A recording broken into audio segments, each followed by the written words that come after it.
एक खास शख्सियत के साथ मुलाकात। देखिए जयदेव पटेल के साथ नंबर 1 इंडिया न्यूज पर रोजाना रात 9 बजे। नमस्कार व्यूअर्स, मैं जयदेव पटेल और आप देख रहे हैं नंबर 1 इंडिया न्यूज। आपका एक बार फिर स्वागत है एक खास शख्सियत के साथ मुलाकात प्रोग्राम में। आज हम बात करेंगे पूरे देश भर में 79वां इंडिपेंडेंस डे मनाया गया। ऐसे में इसको लेकर के प्रधानमंत्री नरेंद्र मोदी का जो संबोधन था ये कितना अहम था, और इसी के साथ साथ में इस बार लाल किले की जो थीम है वो ऑपरेशन सिंदूर पर रखी गई थी। ये कितनी खास है, इन दाम पर बात करने के लिए हमारे साथ खास सम्मान है रक्षा विशेषज्ञ रिटायर्ड मेजर ए के सिवात। मेजर ए के सिवात, आपका बहुत बहुत स्वागत है आज हमारे प्रोग्राम में। थैंक यू जयदेव साहब जी, मेजर ए के सिवात, आपसे मेरा पहला सवाल है कि 79वां इंडिपेंडेंस डे आज पूरा देश मना रहा है। ऐसे में कितना अहम है आज का दिन और क्यों, और आखिर इतने सालों में क्या कुछ बदला? देखो, ये जो आज का इंडिपेंडेंस डे बहुत ही इम्पोर्टेंट है। इसमें 2-3 पहलू बहुत जरूरी हैं जो कि अपने देशवासियों को बताना था। प्रधानमंत्री ने उनको बहुत साफ सुथरे शब्दों में बताया। एक तो ये बताया कि जो ऑपरेशन सिंदूर में किस प्रकार से भारत ने पाकिस्तान के 4 दिन के अंदर घुटने टिका दिए, और किस प्रकार भारत की फौजों ने ये विजय प्राप्त की कि पूरे का पूरा जो पाकिस्तान का टेरर इंफ्रास्ट्रक्चर बर्बाद कर दिया 6-7 की रात को। और फिर जब पाकिस्तान ने रिटेलिएट करने की कोशिश की तो हमने 9-10 तारीख को उसके पूरे जो 11 फ्रंट लाइन एयरफील्ड थी, जिसमें जकोबाबाद, नूर खान, आपका रहीम यार खान, उसके बाद स्कारदू, बलौरी, उनको बर्बाद कर दिया। और यही नहीं, उसके 5 से 6 एयरक्राफ्ट एवेक्स को भी नष्ट कर दिया। तो ये सच्चाई है जिस प्रकार से भारत ने एक साफ सुथरे मैसेज भेजा है पाकिस्तान को कि न्यू नॉर्मल, कि अगर कोई भी टेररिस्ट एक्शन होगा that will be taken as an act of war. और एक बहुत अच्छी बात बताई कि पाकिस्तान को हम चारों तरफ से घेरेंगे, कि पॉलिटिकली भी उसको आइसोलेट कर दिया है, डिप्लोमेटिकली भी वो बिल्कुल अकेला पड़ गया है, और इकोनॉमिकली हमने जो सिंधु वाटर ट्रीटी है उसको हेल्ड इन अबेंस करके पाकिस्तान को पानी के लिए तरसेगा। पानी जब बारिश होगी तो उसको ज्यादा पानी मिलेगा। हाइड्रोलॉजिकल डाटा हम शेयर नहीं करेंगे। मुझे लगता है ये एक बहुत इंपॉर्टेंट बात थी। प्रधानमंत्री अपने देशवासियों को बताए कि किस प्रकार से ऑपरेशन सिंदूर में भारत ने विजय प्राप्त की।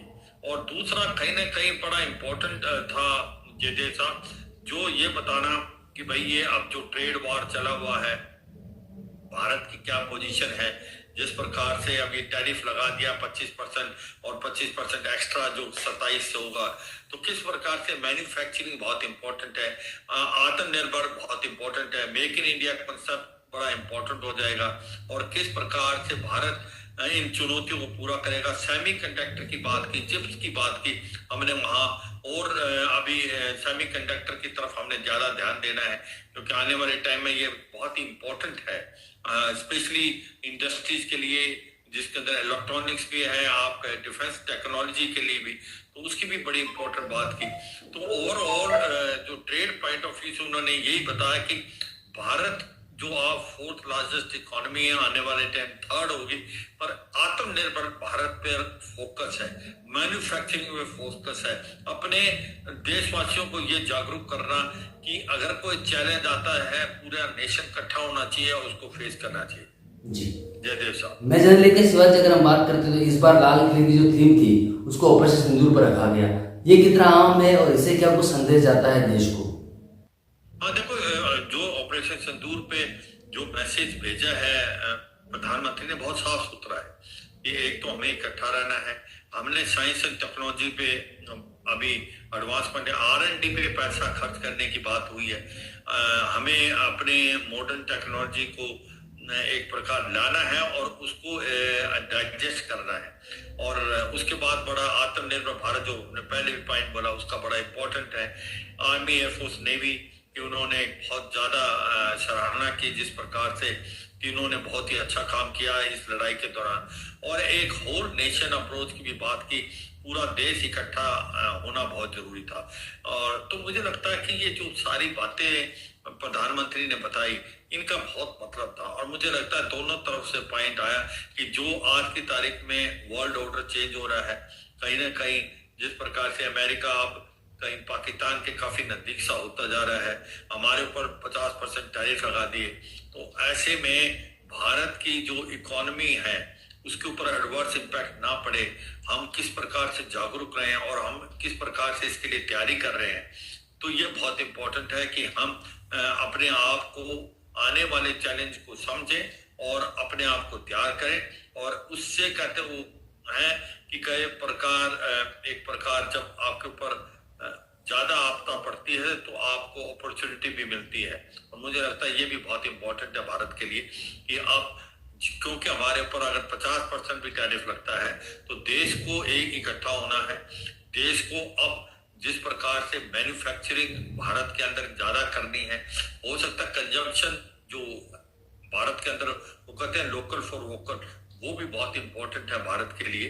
तो मुझे लगता है कि एक साफ सुथरा मैसेज कहीं ना कहीं अमेरिका को भी दिया जाना है कि ये जो टैरिफ का बढ़ाना है अमेरिका को भी बहुत भारी पड़ेगा, क्योंकि अमेरिका सोचता है कि वहां पर मैन्युफैक्चरिंग शिफ्ट हो जाएगी इतनी जल्दी, वो आसान नहीं है, क्योंकि वहां पर लेबर बहुत ज्यादा कॉस्टली है। और हम तो अपना जो अगर एडवर्स इम्पैक्ट होता है उसका हो सकता है कि इनको सब्सिडी दी जाए, जीएसटी का रिड्यूस किया जाए और कई और मार्केट ढूंढी जाए यूएस के अलावा।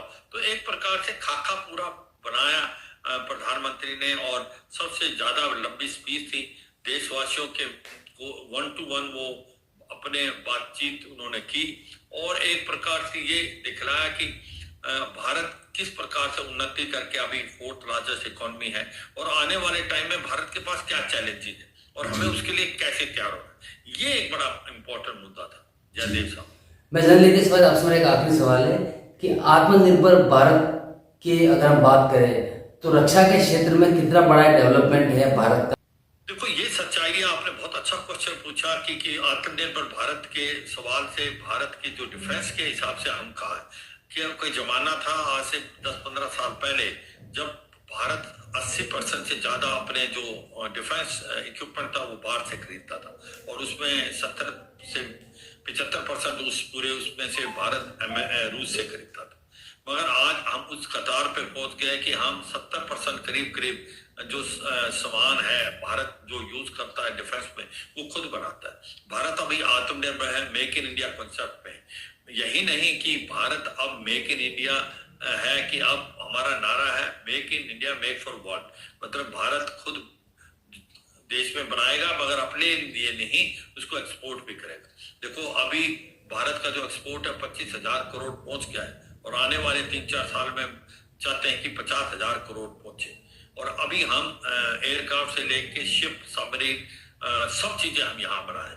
अगर आप देखें किसी ने सपनों में नहीं सोचा था कि भारत एक एयरक्राफ्ट कैरियर ग्रुप बना पाएगा जिस प्रकार से हमने INS विक्रांत बनाया। इसके बाद हम अब तेजस मार्क 1 जो अल्फा जो इसको बनाने के बिल्कुल कतार पे है, उसके तेजस मार्क 1 पहले ही बना दिया है हमने। उसके बाद तेजस मार्क 2 की तरफ भी हम जाएंगे, वो एक 4.5 जनरेशन एयरक्राफ्ट होगा। इसी प्रकार से आप देखें हम RT गन्स अभी बना रहे हैं जिसमें advance towed RT gun system भी है जो एक बेहतरीन आर्टिलरी गन है जो 50 किलोमीटर तक जाती है। धनुष जो RT गन है वो बॉफर्स से भी बेटर है। इसके साथ साथ हम आज की तारीख के अंदर आप देखें टैंक की तरफ बना रहे हैं, जोरावर मिनी जो एक लाइट टैंक भारत खुद बना रहा है। इसके बाद आप देखें नेवी की सबमरीन यहीं पर बन रही है, शिप्स यहाँ बन रही है। और सच्चाई यह है कि आज भारत इतना सामान खुद बना के बेच रहा है। आप ब्रह्मोस मिसाइल की बात देखें, वो जिसने ऑपरेशन सिंदूर में एक काबिल तारीफ काम किया और पाकिस्तान को एक प्रकार आप ये कह सकते हो बहुत ज्यादा बड़ी मार दी, उसका बड़ा रीजन और बड़ा श्रेय जाता है ब्रह्मोस को भी और आकाश तीर को भी। ये दोनों भारत ने खुद बनाई हैं। तो ब्रह्मोस जो है वो फिलीपींस ने खरीदा है, फिर ब्रह्मोस अभी फिलीपींस उसको ज्यादा खरीदना चाहता है, इंडोनेशिया खरीदना चाहता है, वियतनाम, मलेशिया। इसके बाद तेजस मार्क 1 को काफी देश खरीदना चाहते हैं। इसी प्रकार से भारत का जो स्वाति रडार है उसकी बड़ी डिमांड है। तो ऐसे में मैं ये कह सकता हूँ आज की तारीख में भारत जो सामान दूसरे देशों को बेचेगा, make in India make for world, वो एक काबिल तारीफ। और ये हमारा एक्सपोर्ट बढ़ता जा रहा है। और इसकी वजह यह है कि गवर्नमेंट जो है ये फोकस है। उसने 2 कॉरिडोर बनाए हैं, एक नॉर्थ और साउथ में। नॉर्थ में जो यूपी में डिफेंस कॉरिडोर है और इसी प्रकार साउथ में तमिलनाडु।